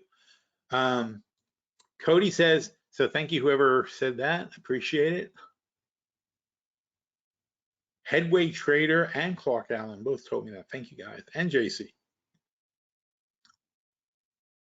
And Rick Anderson. Holy cow. Lots of input. I just wasn't looking at the questions. Cody says, I find myself getting confused on the portfolios where you're buying 50 calls and selling 50 calls and buying 15 puts. How are you calculating how many contracts to buy and sell in the butterfly, for example? Well, it's a balancing thing that we don't know for sure. We test stuff for balance, and we say, okay, if in other words, if I'm buying 50 longs, I have a certain amount of headroom. You know, it's mathematically, I say, okay, well, if all goes well, these 50 longs will, let's say it's a $15 spread, that's 75,000, and I buy the spread for 30,000. So I know I have $40,000 of upside if we make our spread. So that 40,000 of upside, then I say, well, how much will I risk on a 3-month short call? And I say to myself, well, you know, if I lose $5,000, it's no big deal. And so I try to measure it out proportionally to say, okay, well, I don't think Barrick's going to go up more than $5, and therefore, if I sell 15 calls, they might lose 7,500. You know, it might go up $5, and I could lose maybe. I'm not going to lose. First of all, it's premium, so the premium is going to evaporate, right? So that's going to not matter. So if it goes up $5 and the calls go in the money, maybe I'll lose $250 times 15, which is like $3,000, $4,000, $5,000. So, you know, I'm going to lose $5,000, but the only reason I'm going to lose that money is because my longs are going to go in the money times 50. So that's where the amount goes. It's a question of how sure you are at the time. You have to take it's all risk analysis. You have to say, well, I'm going to make this much. I might lose this much, but on the other hand, obviously, if it doesn't go up, I'm going to make the money because I sold the calls. And if it goes down, I'm going to still get the money from the calls, which gives me then enough money to roll into a better position. So it's balance, balance, balance, balance. And I think the best thing to do is to take some surfing lessons, because that's what you have to do. You have to constantly adjust. You have to constantly think of your balance and where the load is and how you're going to do if the rough waves come in.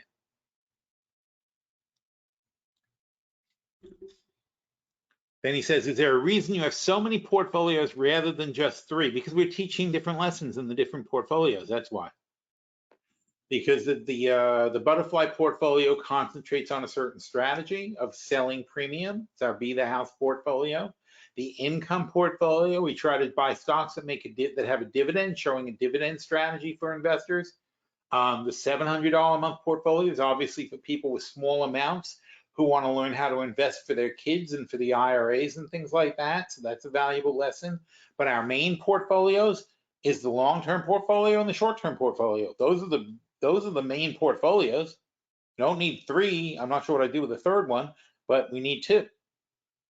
So the money to our portfolios for the show, So long-term and short-term are the balanced portfolios for people who are high net worth traders. Those are the balanced portfolios. Obviously, you can divide the short-term portfolio by 10 and use it to hedge any portfolio. You don't have to take such large positions. So the flexibility depends how much money you're hedging against. We start the long-term portfolio with 500,000. We start the short-term portfolio with 200,000. That's how we start them off. Now they're millions, so they've gained tremendous amounts of money. So we have those two are our basic portfolios. Then we have the 700 a month portfolio, which is for people who are either teaching their kids or are beginners or are working an IRA 401k kind of thing. And again, you could put in 7,000 a month. You can put in 500 a month. You can put in 2,000 a month. It's a matter of, that's the thing, you got to set your own numbers. But the concept is to work without margin and to do the best we can without margin. Then there's a Money Talk portfolio that's specifically for Bloomberg's Money Talk show.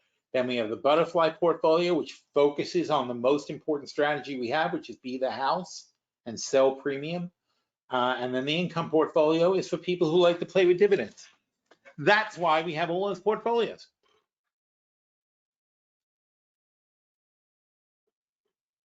Headway says, on SoFi, do you feel it is right time to sell short calls? It's not about whether it is the right time to sell short calls. It's that this is the purpose of the trade in that portfolio. It's like the reason in the Butterfly portfolio or in the income portfolio, it is our job to sell premium.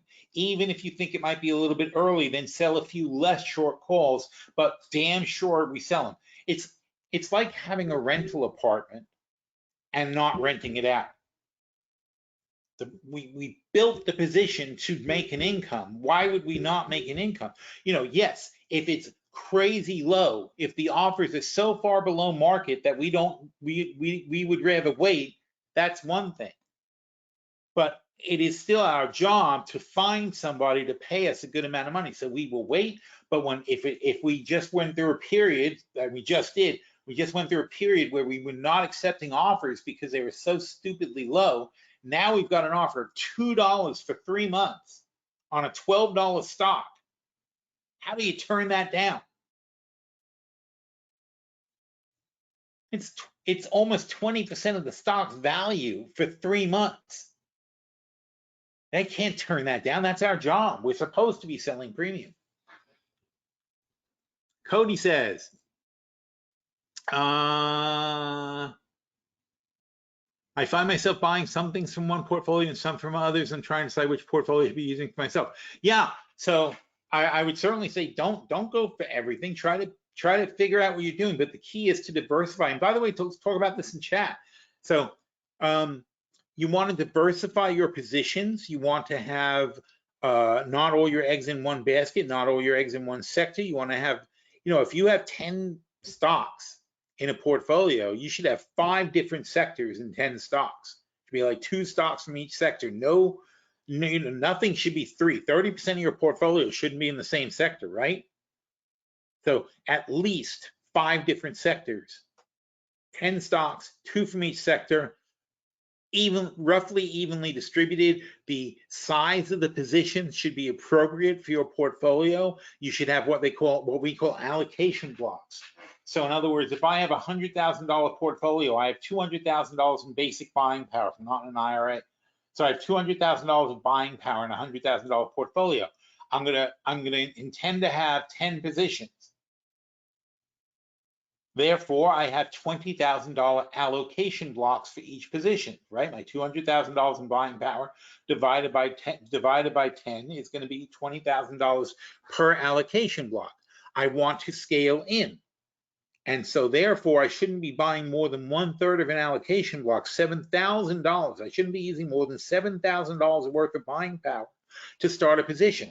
That then means that any kind of position of a too large size, obviously if you're in a $100,000 portfolio, there's no stock that's $100 that should be going into a $100,000 portfolio.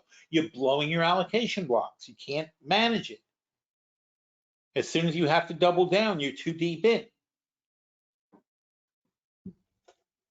So there's a lot of stuff like that, and again, like, you know, definitely ask these questions in chat. I can have Warren like write up some stuff for you for some basic information.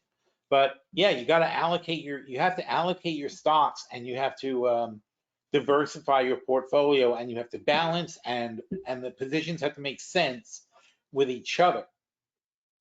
You can't just randomly pick stocks. You know, it's just, you have to say, oh, I don't have an auto company. This is great.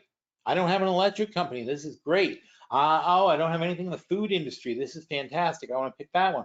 Clothing. Okay, I already got one clothing, but I can take one more clothing maybe, or maybe I should pick a department store, not clothing. That's why we have Foot Locker, and we don't have Nike anymore. We dumped Nike. We gave up on Nike. Freaking disaster. I can't. It's terrible. Maybe now without the tariffs, I can look at Nike again, but with the tariffs, they're almost not a viable operation. And we still don't know. So I went for Crocs, and Crocs did fantastic. And Skechers got bought out. Or is it the other way around? Oh, well, one of them got bought out. So we had Crocs, we had Skechers, and that was enough from the feet.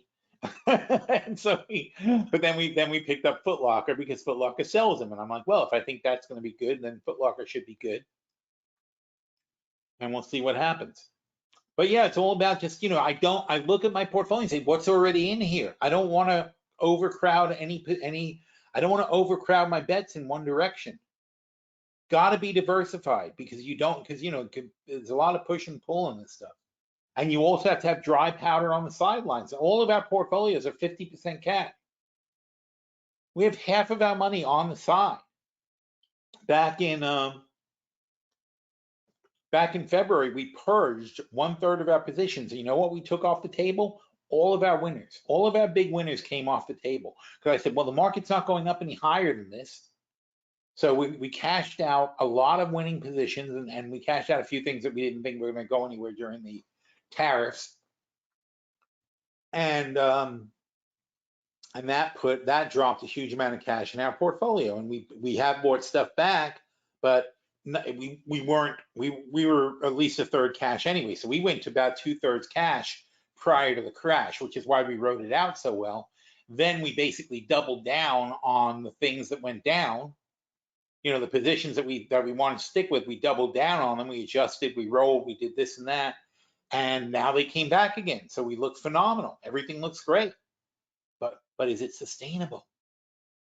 And we don't know yet. So what do? We bump up our hedges. That locks in the gains. That way, if we have another downturn in the market, the short-term portfolio makes even more money. We have managed this so well that the idea of the short-term portfolio is to provide a reserve of cash in a crisis, but we've managed everything so amazingly well. Thank you. But it all went perfectly. We timed it perfectly. We did everything perfectly. And because we did that, we've never had to take money out of the short-term portfolio, which is why it has such a ridiculous amount of money in it right now. Short-term portfolio's got $2.5 million in it. That's up 1,000% in 2 years. That's crazy, but that's because it makes money on the dips, and then we flipped when it goes back up. We flip perfectly every time so far in the short-term portfolio. We've nailed the turn, and that's just so profitable. And not only we nailed the turn, but none of the other portfolios needed the money. So all that money is just sitting there in the hedging portfolio for, you know, just gathering dust basically. But that's good. That's not a terrible thing. You know, when you're making this, you know, when you're doing this well, you don't knock it and you don't say, oh, why don't I take a bigger risk? That's crazy. It's all, you know, we're just sitting there accumulating our blue chips, and if things keep going up. And this is what happened last time, by the way. Last time we quit at $7 million in the long and short-term portfolio. Last time when it hit $7 million, I said, that's enough. That was 2 years ago. And I said, that is enough. This is crazy. And that was after 4 years. Now in 2 years, we're up to like almost $6 million. So, I mean, this is just crazy, crazy money. And yeah, should we have kept the $7 million going and now we'd have $20 million? Yeah, sure. But what if we didn't? What if it went the other way? What if something bad had happened? What if we lost it? So if we have 7 and 6 is 13, and we might have had 20 if we were like gung-ho bullish, but we might have lost everything too. We went down 30, 40% some of these portfolios. So what if we had $7 million in play and it carried it through and it built up to 10 and then it went down to $4 million? Would we have then wanted to put, first of all, where would the money be? We wouldn't have the money to put back into it. The way we did it, it worked out perfectly. Had we been more aggressive, it might not have. Had we been more aggressive, we wouldn't have felt so comfortable putting more money in like we did. And also there's a concept of, enough is enough. We made a huge amount of money. And again, we've made a huge amount of money. And this is where I get back to, even though things are going so well, I still feel like, God, we should cash this in. Too much money. I would rather go back to $700,000. I'd rather go back to a brand new long-term portfolio with $500,000, a brand new short-term portfolio with $200,000, take $5 million plus off the table and move on.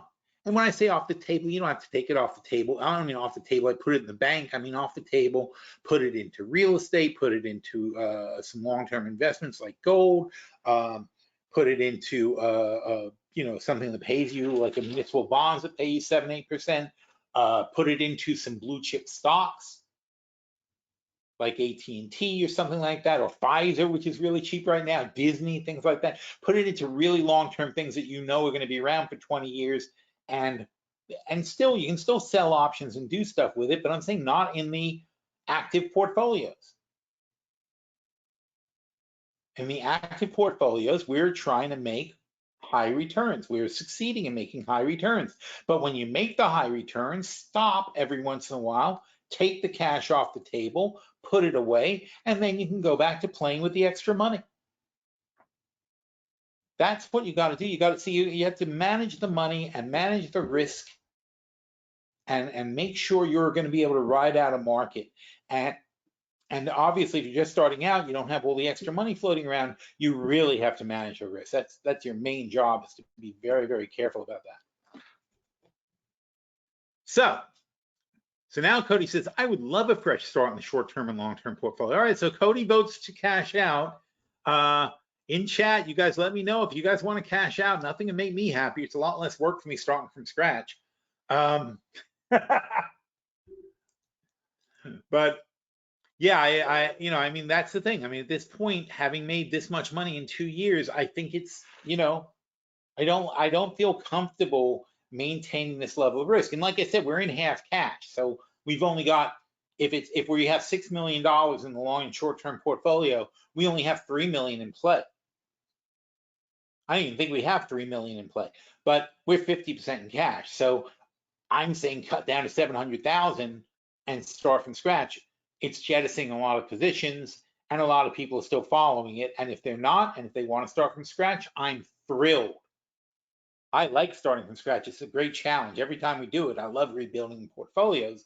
But, once you build them, people are following them, and people have their own objectives and so on and so forth. Meanwhile, talk to me in the chat room. If you have a bunch of positions, you want to talk about them, let's go ahead and talk about them. But we add positions all the time. We're always adding positions. We're always coming up with new trade ideas. The market's constantly changing. I'm less enthusiastic about starting from scratch at the top than I was a few weeks ago. I would have loved to have cashed out. Or I'm sorry, the first time, when we were at the top before in February, I would have loved to have cashed out then because I knew we were going to have a dip in a recovery. Okay. Now we had the recovery and I kind of want to cash out, but the only problem is I'm not sure we'll have another dip. And the fun part is to buy on the dip, not to, if you cash out at the top and you kind of drift along for a year, then there's not too many things that are exciting to buy. That's what the problem is. But anyway, if there's if there's an overwhelming amount of people who want to start with a new portfolio, I'm happy to do so. And otherwise, just, let's talk about your mix and what you've got and so on and so forth. We'll do that in chat. All right. And that is the end of that, folks. That was a good review of our portfolio. So I enjoyed that, and I hope you learned something. And apparently, Cody says he did, so at least somebody learned something. And we'll do this again next week. All right. Thanks for coming, and have a great rest of your week. Take care.